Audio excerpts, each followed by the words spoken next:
আমি তো যেমন ডিউটিতে যাই সেরকমই ডিউটিতে গিয়েছিলাম, কিন্তু আমি তো জানতাম না যে আজই হবে আমার শেষ দিন।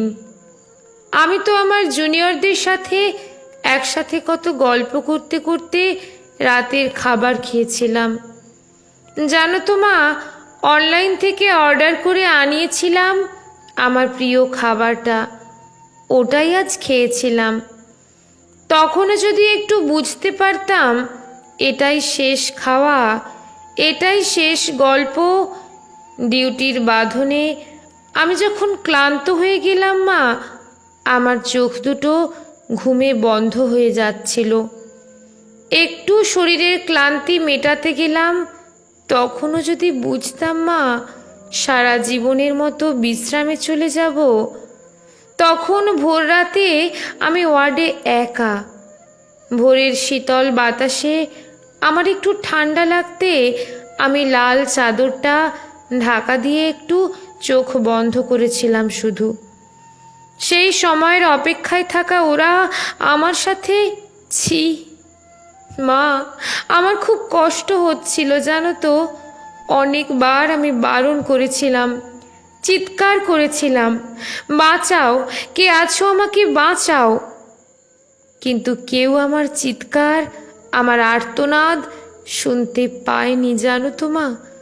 আর ওরা আরো পশুর থেকেও বিচ্ছিরি ব্যবহার করতে লাগলো আমায়, খেলতে লাগলো আমাকে নিয়ে ওরা। আমি ওদের হাতে পায়ে পড়লাম জানো তো। আমি এটাও বললাম যে আমাকে ছেড়ে দাও, দয়া করে ছেড়ে দাও, আমি কাউকে কিছু বলবো না, আমাকে যেতে দাও। কিন্তু ওরা আর আমায় তোমার কাছে একবার যাওয়ার সুযোগটাও দিল না, দিল না তোমার কোলে শেষবারের মতো মাথা রাখতে দিতে, দিল না শেষবার তোমার হাসি ভরা মুখটা দেখার সুযোগ, দিল না বাবার স্বপ্নে তার রাজকন্যার বড় ডাক্তার হওয়ার কাহিনীকে সত্য করতে। আমার গলা টিপে ধরে নিজেদের সর্বশক্তি দিয়ে আমার গলা চেপে ধরে জানো তো মা। আমি অনেক চেষ্টা করেছিলাম বাঁচার, কিন্তু হয়তো আজ ভগবানও চায়নি যে আমি বেঁচে থাকি। ওই পশুদের শক্তির কাছে আমি হেরে যাই, আমার গলার হাড় ভেঙে যায়।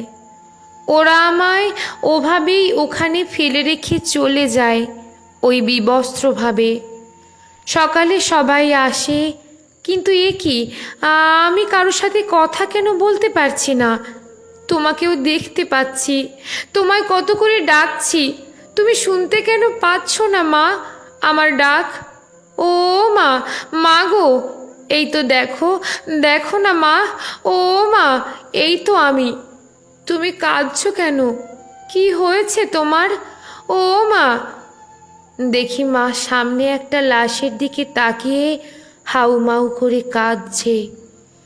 লাশটার মুখ দেখতে পেয়ে আমি শিউরে উঠি। এ কি, এটা যে আমারই নিথর দেহ, আমি কি তবে মারা গেছি? আমিও কাঁদতে শুরু করলাম। সবাই আমার এই মৃত্যুতে শোকাহত। সারা দুনিয়া আমার মৃত্যুর ঘটনা আপাতত জেনে গেছে। সবাই বিদ্রোহ করছে, কিন্তু আমি আমার নিথর দেহের দিকে তাকিয়ে রইলাম। আমার শেষটা তো আরো ভালো হতে পারতো বলো মা।